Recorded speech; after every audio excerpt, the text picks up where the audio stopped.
अस्सलामुअलैकुम वरहमतुल्लाहि वबरकातुह। मैं आपका दोस्त मोहम्मद वकास और आप देख रहे हैं मेरा चैनल लसानी बेगम असील।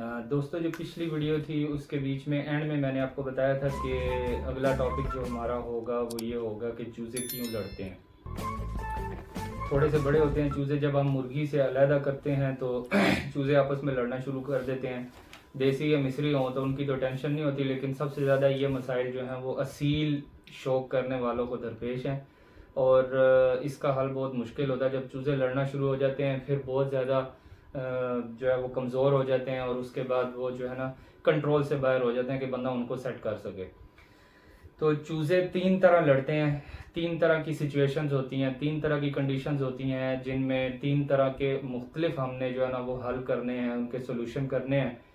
सबसे पहले तो ये कि जब चूज़े आपस में लड़ते हैं, दो चूज़े लड़े हैं या तीन लड़े हैं, चार लड़े हैं, अगर तो वो सारे आपस में लड़ रहे हैं और पीछे एक भी नहीं हट रहा, तो फिर तो आपने ये करना है कि उनके सर और गर्दन के ऊपर कड़वा तेल लगा देना है, जिससे ये होगा कि वो उनको जलन महसूस होगी, कड़वाहट महसूस होगी, थोड़ा सा दर्द होगा।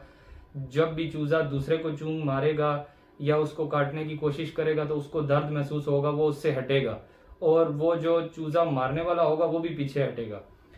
और ये कंडीशन हो गई कि जिसमें सारे चूजे आपस में लड़ रहे हैं या दो चूजे आपस में लड़ रहे हैं और दोनों में से हट कोई नहीं रहा। अब दूसरी सिचुएशन ये होती है कि चूजे जो हैं वो एक चूजा तो मार रहा है और दूसरा उससे मार खा रहा है, मतलब एक जालिम चूजा हो गया, दूसरा हो गया मजलूम। तो जो जालिम चूजा है उसको आपने कड़वा तेल लगाना है, उसके सर पे, उसकी गर्दन पे फौरी तौर पे कड़वा तेल लगाना है और फिर भी भाजना है तो उस जरा सा तेल उसकी आंखों के बीच में भी इस तरह उंगली से जो है ना हल्का सा लगा देना है, ताकि वो आंख ज्यादा खोले नहीं। थोड़ी देर बाद इससे कोई साइड इफेक्ट नहीं है, ना ही आंख पे कुछ असर होता है, मेरा खुद आजमुदा नुस्खा है। और उससे ये होगा कि वो आंख खोलेगा कम और थोड़ा सा साइड पे होके खड़ा हो जाएगा। और जो मजलूम चूजा है वो अगर तो उस टाइम तक कोई मतलब है कि उसके ऊपर कोई जख्म नहीं हुआ, उसके सर पे, उसकी गर्दन पे अगर कोई जख्म नहीं हुआ तो फिर तो ठीक है। और आप सिर्फ इतना कर दें कि उसके सर पे और उसकी गर्दन पे क्लोजअप मेथनॉल ट्यूब जो है वो लगा दें, जो हम टूथपेस्ट के तौर पे इस्तेमाल करते हैं।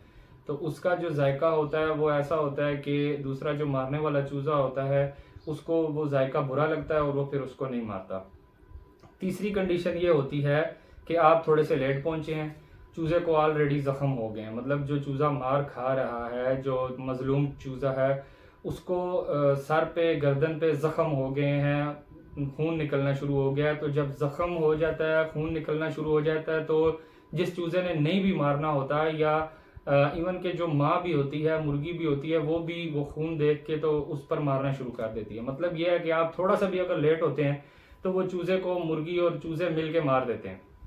अब आपने क्या करना है, आप अगर तो पहुंच गए हैं, आपने देख लिया है कि जख्म हो गए हैं, तो आपने क्या करना है कि दूसरे चूज़ों को कड़वा तेल लगाना है और जो चूज़ा मार खा रहा है उसके सर पे आपने जो है पायोडीन प्लस स्काटरन पाउडर होता है वाइट कलर का, वो आपने ऊपर डाल देना है। ये पायोडीन और स्काटरन पाउडर जो होता है ये मिलकर ऐसी तह जमा देता है जिसका कलर काला होता है, मतलब ब्लैक कलर की जख्म के ऊपर एक तह जमा देता है, जिससे फिर वो लाल कलर की तह नहीं नजर आती या लाल कलर का जख्म नहीं नजर आता।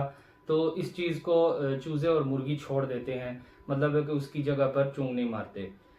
और चौथा हल आपने एक ये भी करना है, जो सबसे बड़ी प्रॉब्लम है कि चूज़ा जो मार खा रहा होता है, हम लोगों को बाज़ टाइम ऐसी सिचुएशन हो जाती है कि बहुत ज़्यादा ज़ख्मी हो जाता है, हमें अलहदा करना पड़ जाता है, हम उसको बिल्कुल अलहदा कर देते हैं। जब हम बिल्कुल अलहदा कर देते हैं, जब वो थोड़ा सा सेट होता है, हम दोबारा चाहते हैं कि हम मुर्गी या चूज़ों के बीच में उसको मिक्स करें, तो वो मिक्स नहीं हो सकता क्योंकि चूज़े और मुर्गी उसको भूल जाते हैं। जब वो नया चूज़ा एक बन के बीच में शामिल होता है तो वो उसको मारना शुरू कर देते हैं।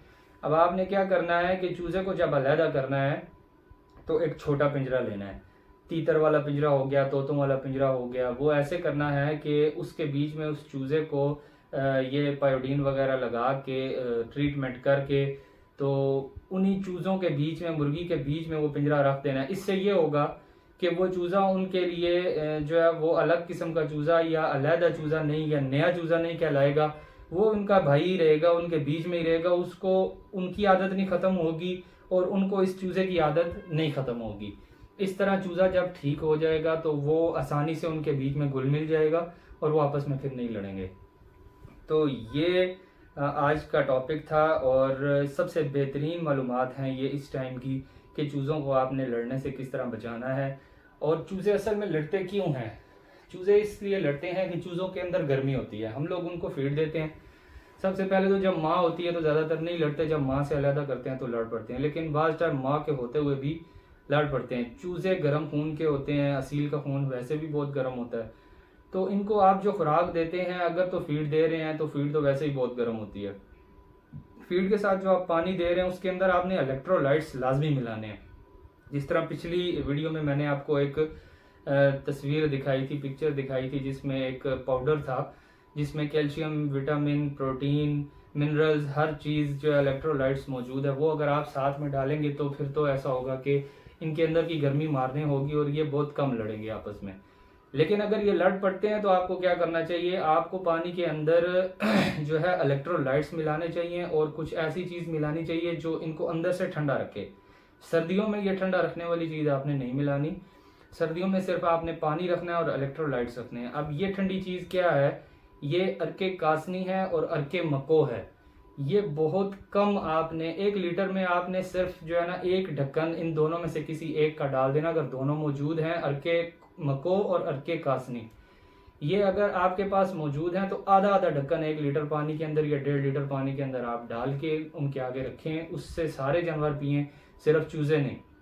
वो उनको अंदर से बिल्कुल ठंडा रखेगा और जब वो ठंडे रहेंगे, इलेक्ट्रोलाइट्स भी पूरे होंगे, तो उनके अंदर की गर्मी जो होगी वो मारने होगी और ये आपस में कम लड़ेंगे। ये वजूहात होती हैं लड़ने की।